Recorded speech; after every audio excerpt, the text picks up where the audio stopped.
بسم الله الرحمن الرحيم waxaan la ku duubaya tababar kooban oo ku saabsan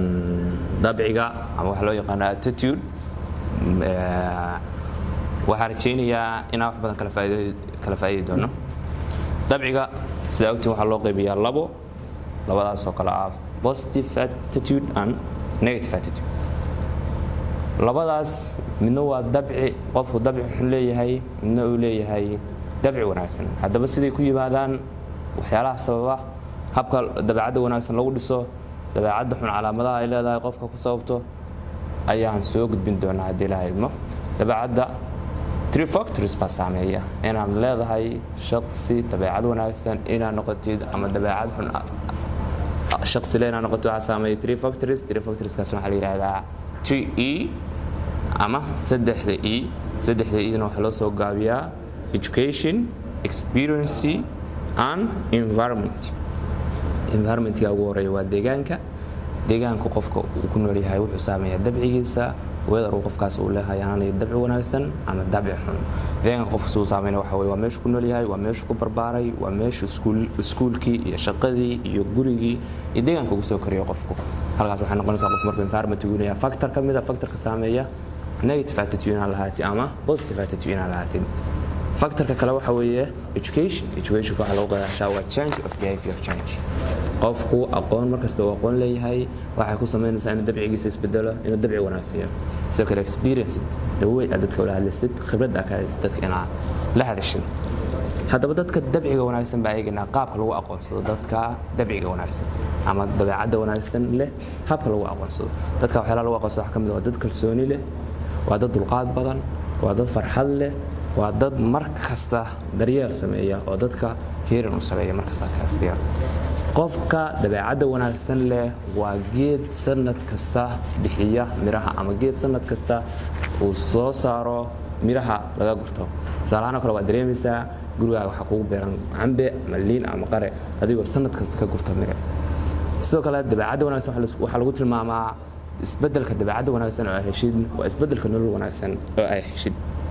sidoo kale attitude ku wuxuu important u yahay noloshaada qofku inaan lahaatid good behavior waxa jira dad la yiraahdo total quality people dadkaas oo ah TQR la yiraahdo ama dadka ay sugnaatay helay dhammaan dabcigoodu inuu yahay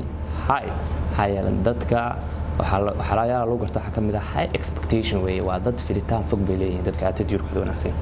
hadda benefits waa maxay ama faa'iidooyinka laga helo waa maxay in attitude fiican leedahay ama attitude xun leedahay benefits ka kugu jira faa'iidooyinka laga helo maxay tahay hadda dabeecad wanaagsan leedahay ama dabeecad xun leedahay waa maxay dabeecadaha ama faa'iidooyinka ka dhaxlaysan faa'iidooyinka laba kala qaybinayna mid aad u keeshid iyo mid organization-ka ka shaqeynayso leeyahay adigu midda keelisa maxaa kamid ah noloshaada waxay ku siisaa inay farxad dareento markasta personality-gaaga inuu markasta farxad dareemo waxay kaloo ku siisaa inaad nolosha ku raaxaysatid oo qof noloshiisa markasta happy la tahay inay dadka kale dhiirigeliso oo dadka kale qof maadaama dabeecad fiican leedahay dadka kale xitaa wax ku dhiiranayaan in adigoo kale ay noqdaan haye ururada maxaa kamid ah ama organization-ka ama company-da oo kale in wax haysiso waxa kamid ah environment attitude si fiican yahay hadii organization ku shaqeynayo meesha wax laga soo saarayo productivity-ga hayb noqonaya problem meesha kama jiro oo solving problem way tayada kor baa loo qaadaya daacadnimo ka jidha waxa kaloo yareynaysa stress-ka iyo isku buuqa iyo meesha waxa ka jira yareynaysa waaya marka inta eegno negative attitude-ku muxuu kugu hogaamiyaa negative attitude markasta aad leedahay wuxuu kugu hogaamiyaa inaad noqotid qof nolosha ay qaraar u tahay inaad nolosha ku qaraaraatid inaad bila ujeed tahay caafimaad daro iyo isku buuqna heshid high stress level inaad wajahid oo stresskaagu uu noqdo mid sare ah ay tahay qofka dabeecadiisa wanaagsan markasta xanaaqsan yahay markasta stresska maqan stresskuna wuxuu sababi karaa hadhow mental damage uu sameeyo ama maskaxda ku dhaawaco haddaba sidee loo dhisi karaa good attitude ama dadci wanaagsan qaabka loo dhiso baayadana waxa ka sanana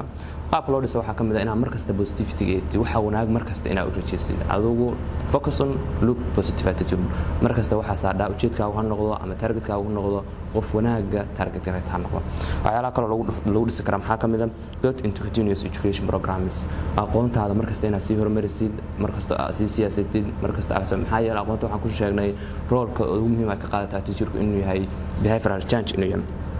markasta joogtee waxaan aad sameynaysid markasta waxa u sameeysaa wax joogtaa waxa sidoo kale horumarisaa noloshaada qaybaheeda kala duwan ku sameeyo adigoo ku target gareynaya inaad dadka wax tirto markasta waxa kaloo jira waxa la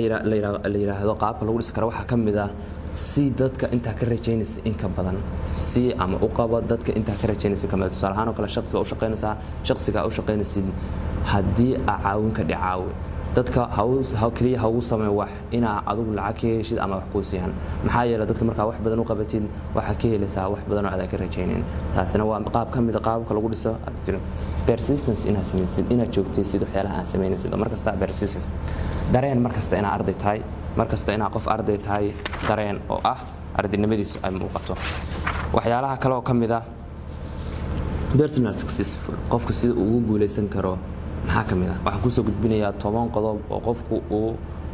dhisi karo xirfadiisa ama uu guushiisa uu ku gaari karo iyadoo dabcigiisa ka duulaya maxaa kamid ah marka ugu horeysa inaad leedahay desire ama rabitaan ama go'aan inaad leedahay marka desire yimaado desire waxa la yiraahdaa waa start point of successful waa halka ay ka bilaabato guushu halka ay ka bilaabato then commitment waa inaad leedahay ballanqaad waa inaad leedahay markasta inaad ballanqaad leedahay ballanqaadka uu noqdo mid laga dhabeeyo waa inaad leedahay responsibility inaad lahaatid responsibility waa mas'uuliyad inaad lahaatid mas'uuliyad iska saartid hard work waa inaad lahaatid oo shaqaysid si adag inaad u shaqaysid waxyaalaha wanaagsan inaad markasta aamintid waxyaalaha wanaagsan inaad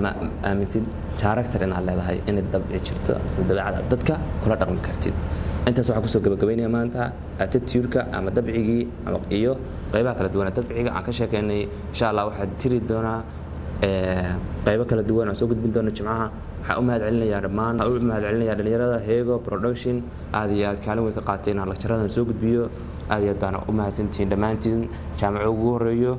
iyo Maxamuud aad iyo aad baan u mahadsantiin dhamaantiin